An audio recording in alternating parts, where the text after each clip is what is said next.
جشن مهرگان در ناحیه وسه با نمایش و فروش محصولات کشاورزی در مرکز ناحیه دایر گردید. ناحیه وسه ناحیه اگراری میباشد. شغل ساکنان دهات و ساحه کشاورزی روانه گشته است.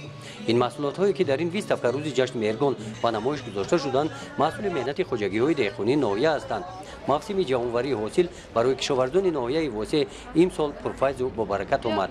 موافق دستور سپارش های پرزیدنت جمهوری تاجیکستان اساسگزار صلح و وحدت ملی پیشوای ملت محترم امالی رحمان برای ادامه عنعنه‌های نیک نیاگان امروز در ناحیه با تشبث مقامات اجرایی حکومت دولتی ناحیه وسه جشن مهرگان گزارنده شد که در آن دهقانان همه جماعت‌های دهات اشتراک نمودند و محصولات‌های خوشصفت و خریداران پیشنهاد نمودند.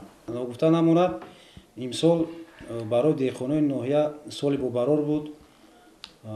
در همه بخش‌های جمعیتی 51881 تن غله‌دونگی استحصال شد.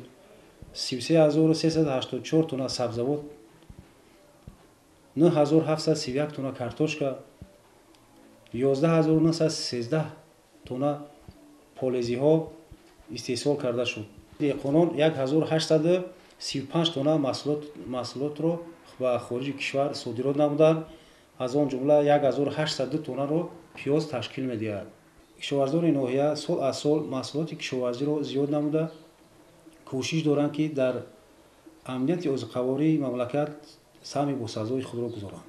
با مقصد غنی گردانیدن بازار داخلی با محصولات استحصال وطنی کشاورزان ناحیه وسه امسال میدان کشت تیرماهی را وسع نمودند. در خواجگی های ناحیه اول ماه اکتبر در میدان 201 هکتار زمین کشت تیرماهی گذرانیده شده است.